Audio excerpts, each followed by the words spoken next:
మనం పిలిపిస్తే రావాలి కదా. వాళ్ళు కాకుండా ఈరోజు ఒక మీ రిపోర్టరు మనం ఎట్లా పోవడానికి రాత్రి పోవడానికి ప్రయత్నం చేశారు. ఏ ఆధార్ పైన పోతున్నారు? 5:30 టికెట్ బుక్ చేసి బ్యాంకాక్ పేరుతో వెళ్తున్నారు. కావాల్సింది ఆనే మనకు కోఆపరేట్ చేయాలి కాదనే, చేయకుండా ఎందుకు పారిపోతున్నారు?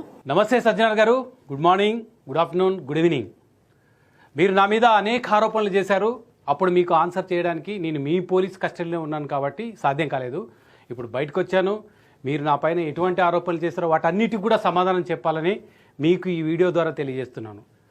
గౌరవనీయుల హైదరాబాద్ పోలీస్ కమిషనర్ సజ్జనార్ గారు, నా పైన మీరు అనేక నిరాధారమైన ఆరోపణలు చేశారు. అడిషనల్ డీజీ క్యాడర్లో ఉన్న మీరు 1-2 నెలల్లో డీజీపీ కావాల్సిన మీరు ఎవరినో సంతృప్తిపరచడానికి, ఏదో ఇష్యూ డైవర్ట్ చేయడానికి మీకు ఇచ్చిన టాస్క్లో భాగంగా నాపై వ్యక్తిగత కక్షతో చేసినట్లుగా అసత్య ఆరోపణలు చేశారు. వాటికి వివరణ ఇచ్చే ప్రయత్నం చేస్తున్నాను సజ్జనార్ గారు. మీరు చాలా విజ్ఞానవంతులు, అరుదైన పోలీస్ అధికారి, పోలీస్ యంత్రాంగానికి వన్నె తెచ్చిన మత్సుతునక మీరు, వేలాది మందికి స్ఫూర్తి. మీరు కాకి హీరో. భారత రాజ్యాంగ పరిధిలో ఎన్కౌంటర్లు చేసి దేశవ్యాప్తంగా కోట్లాది మంది జనం మనసులను గెలుచుకున్నారు. మీకు ఉన్న కోట్లాది మంది అభిమానులు నేను కూడా ఒకడిని. వరంగల్ ఎస్పీగా మీరు పనిచేసిన కాలం నుంచే దాదాపు అంటే 17-18 ఏళ్ల కాలం నుంచి కూడా నేను మీకు బాగా తెలుసు. నేను పిరికివాణ్ణి కాదు సజ్జనార్ గారు, పారిపోయే వ్యక్తిని అసలు కాదు, అధైర్యవంతుని అంతకంటే కాదు. తప్పు చేసి తప్పించుకునే నైజం నాలో లేదు, నాకు అసలు లేదు. ఒక వ్యక్తిత్వం ఉన్న మనిషిని.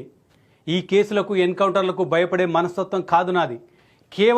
కేవలం బలహీన వర్గాలను మాత్రమే టార్గెట్గా చేసుకొని రాజ్యాంగ పరిధిలో మీరు వేసే ఆటవిక శిక్షలను ప్రశ్నించలేని నిస్సహాయులుగా మిగిలిన లక్షలాది మందిలో నేను మాత్రం ఒకడిని కాదు సజ్జనార్ గారు. ఎన్టీవీపై మీరు మోపిన కేసుకు సంబంధించి దొంతు రమేష్ అనే నాకు మీరు అంటే మీ టీం నోటీస్ ఇచ్చారా? ఇస్తే ఎప్పుడు ఇచ్చారు? నోటీస్ వ్యక్తిగతంగా నాకు కానీ, నా ఆఫీస్లో కానీ, నా ఇంట్లో కానీ నోటీస్ ఇచ్చినట్టు రుజువు చూపించగలరా? కావాల్సింది నోటీస్ ఇస్తాను, రావాలి. కనీసం నాకు మౌఖికంగా సిసిఎస్ ఆఫీస్కి రమ్మని చెప్పారా? ఎఫ్ఐఆర్లో నా పేరుందా? సీఈఓకు నోటీస్ ఇవ్వడానికి మీ సిసిఎస్ టీం 2 సార్లు ఎన్టీవీ ఆఫీస్కి వచ్చినప్పుడు స్వయంగా నేనే దగ్గరుండి సీఈఓ దగ్గరికి తీసుకెళ్లి సీఈఓకు నోటీస్ ఇప్పించాను. నన్ను అరెస్ట్ చేసిన 13 మధ్యాహ్నం 12:30 గంటల ప్రాంతంలో సిసిఎస్ టీం రిసెప్షన్లో కూర్చుంటే వాళ్ళకు దగ్గరగా వెళ్ళి పలకరించి ఏం కావాలని అడిగాను. సీఈఓకు నోటీస్ ఇవ్వాలనంటే 3rd ఫ్లోర్కు తీసుకెళ్లి ఇప్పించాను.